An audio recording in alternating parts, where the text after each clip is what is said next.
का, तो आज जो हथियार आ गए सामने में, उससे दुनिया की 1/3 भाग खत्म हो जाएगा 1 घंटे के अंदर।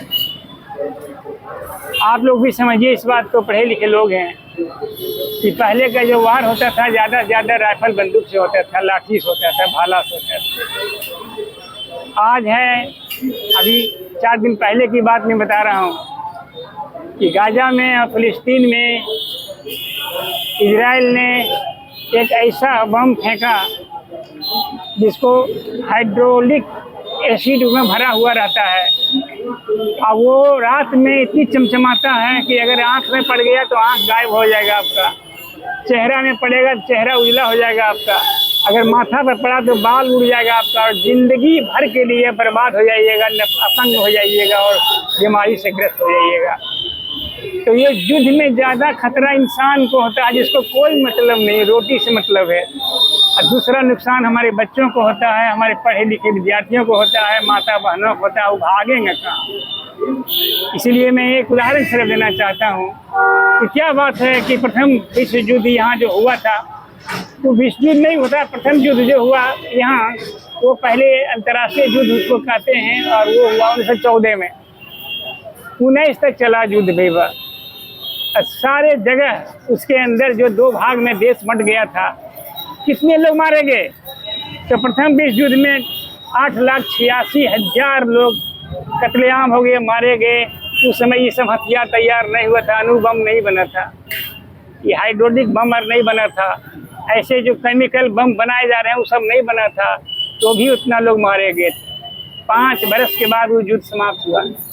उसके बाद द्वितीय विश्व युद्ध हो गया 1939 में। उसी देश के अंदर में 1939 में 45 तक अंग्रेज का राज यहाँ था, तो अंग्रेज भी लड़ रहा, हम भी लड़ रहे हैं, सब लड़ रहा है। और उसमें द्वितीय विश्व युद्ध में आप देखेंगे तो कम से कम 15 मिलियन सेना की मृत्यु हुई। उसमें अंग्रेज के भी लोग मारे गए, करीब 38,000 अंग्रेज के सेना थे, उनको कत्लेआम की होना पड़ा। और मानव इतिहास का सबसे घातक युद्ध था वो, जिसमें अगर हिटलर को पछाड़ा नहीं जाता तो 1940 में 41 में, तो वो पूरे दुनिया का विश्व विजेता बन जाता। और आप अभी हम लोग जो देख रहे हैं वो नस्ल बर्बाद हो जाता, जो बचता भी किसी का कान नहीं, किसी का आँख नहीं, किसी का नाक नहीं होता। और इसलिए मैं कह रहा हूँ, उसमें जो अमेरिका ने रोल किया था द्वितीय विश्व युद्ध में, वो ग्रुप में था, हिटलर मुसोलिनी के साथ था। अमेरिका देखा कि अब युद्ध सब समाप्त हो गया, तो क्या किया कि वो अपना जो सामान लेकर लौट रहा था, तो नागासाकी जापान में हिरोशिमा को बर्बाद करके चला गया। वहाँ छोड़ दिया कि वहाँ जाएंगे तो बर्बाद हम करेंगे, और वहाँ छोड़ करके अभी तक भी नागासाकी में युद्ध का क्या दुष्परिणाम होता है कि बच्चे टेढ़े मेढ़े अपंग पैदा होते हैं। इसीलिए आज जो युद्ध में एक सीमा बन रही है दुनिया के पैमाने पर, इजराइल का नाम बहाना है। इजराइल आखिर फिलिस्तीन है, वहाँ बगल में यहूदी है, इजराइल में मुसलमान रहते हैं। तो हम कहते हैं कि जिस समय इजराइल अपना सीमा में आया, अपने भूमि में आया, और उसके बाद तैयार हुआ, उसको आज़ादी मिली, अब तो अपना बम भी बना रहा है ऐसा, और अमेरिका उसको साथ दे रहा है। अभी हमारे साथी लोग बोल रहे थे तो हमको अच्छा लगा कि अमेरिका को अगर हथियार नहीं बिकेगा तो वहाँ रोटी गेहूँ पैदा नहीं होता, मर जाएगा भूखा, इसलिए हथियार उसको बेचना है। आप जिस प्रकार से हाइड्रोलिक बम को लेकर आप लोग बैठे हुए, हाइड्रोलिक बम और केमिकल को लेकर, तो ये दुनिया में क्या होगा जो उसका गैस जो निकल रहा है? अपना इंडिया बोल रहा है कि बीजेपी वाले के नरेंद्र मोदी विश्व गुरु बनने जा रहा है, क्या उसे रोक पाएगा? हाँ नहीं, जहाँ मंदिर के लिए परेशान हो रहे हैं, जहाँ गाय के लिए परेशान हो रहे हैं, जहाँ लड्डू के लिए परेशान हो रहे हैं, वहाँ उन पर ध्यान नहीं जा रहा है। अच्छा। लेकिन अभी भी आपके हिंदुस्तान का बजट देखिएगा तो सेना पर जो खर्च किया जाता है बॉर्डर पर, वो ज़्यादा है आपके आम बजट से जो हम नागरिकों के लिए बनता है। तो सेना का बजट इसलिए बनाया जाता है कि यहाँ के नेता लोग, यहाँ के बड़े बड़े पूंजीपति लोग, यहाँ के बड़े कारोबार करने वाले लोग, धनी मानी लोग, अरबपति लोग सब सुरक्षित रहें और सेना का जवान मरता रहे। इसीलिए आपके देश में अगर युद्ध हो जाए तो बचाव के लिए कोई रास्ता आपका नहीं है। और मैं बार बार कह रहा हूँ कि इस युद्ध में ज़्यादा हानि बच्चे का होता है, महिलाओं का होता है, और मजदूर किसान का होता है। सर हम पूछना चाह रहे हैं, जैसे मोदी जी अभी विश्व का गुरु बने हुए शांति का बात करते हैं, जैसे यूक्रेन युद्ध रूस के साथ हो रहा था वहाँ पे भी शांति का बात किए, तो फिलिस्तीन इजराइल में भी शांति का बात कर रहे हैं, तो आपको धरना बैठने की क्या जरूरत पड़ गई? हम लोग शांति चाहते हैं, युद्ध रोको। यही और फिलिस्तीन को भी जिंदा रखने का हक है, हिंदुस्तान को भी जिंदा रखने का हक है। हमारे बगल में बांग्लादेश है, हमारे बगल में नेपाल है, छोटा देश है, उसको भी जिंदा रहने का हक है।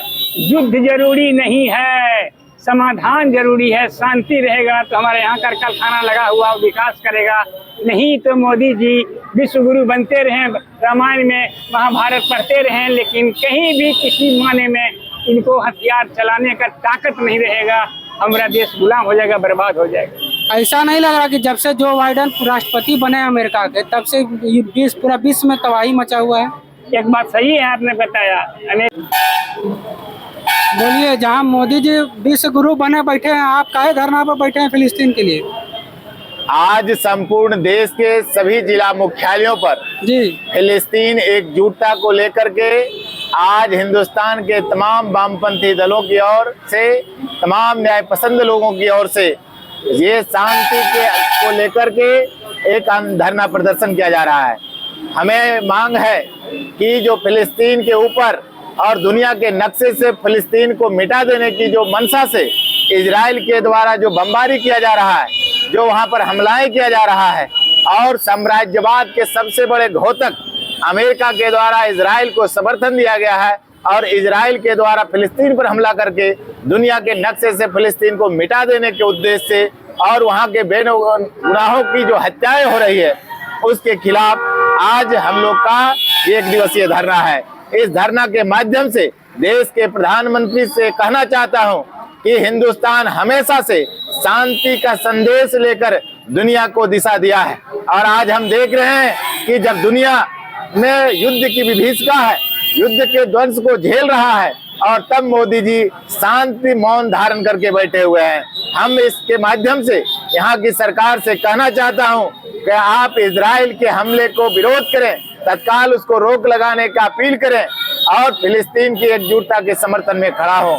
आज हम देख रहे हैं कि फिलिस्तीन के अंदर लगभग 85,000 लोग मारे गए हैं, जो सरासर बेगुनाह लोग थे, जो बूढ़े थे, बच्चे थे, छोटे छोटे बच्चे जो अभी दुनिया में अपना कदम ही रखे थे, लेकिन उन बच्चों ने भी इस युद्ध की विभीषिका के ध्वंस में आकर के अपनी जान को गंवाना पड़ा। आज हम देख रहे हैं कि महिलाएं, बच्चे, बूढ़े, नौजवान हर लोग मारे जा रहे हैं, लेकिन उससे फायदा क्या है? फायदा सिर्फ और सिर्फ अमेरिका को है। अमेरिका को हथियार बेचना है, इसलिए अमेरिका चाहता है कि दुनिया में युद्ध होता रहे, हमारा हथियार का सप्लाई होता रहे, लेकिन हिंदुस्तान हमेशा से युद्ध के विरोध में और शांति के पक्ष में खड़ा हुआ है। शांति के पक्ष में आज हम लोग भी इस धरना के माध्यम से यहाँ के सरकार से अपील करना चाहते हैं कि दुनिया के तमाम देशों में हम देख रहे हैं कि फिलिस्तीन की एकजुटता, मानवाधिकार की रक्षा के सवाल को लेकर आज सड़क पर उतर करके अपने आंदोलन के माध्यम से वहां के सरकार पर दबाव बना रहे हैं। आज हम लोग भी यहाँ के मोदी सरकार से अपील करना चाहते हैं कि आप फिलिस्तीन के बेगुनाहों के पक्ष में खड़े हों, और उनके जो आक्रामक रवैया इजराइल के है उसके खिलाफ आप अपनी मजबूती से पक्ष रखें। इसी के को लेकर आज हम लोग का यहाँ पर धरना प्रदर्शन चल रहा है। बाबू साहब सिंह, भाकपा माले, जिला कमेटी जमुई।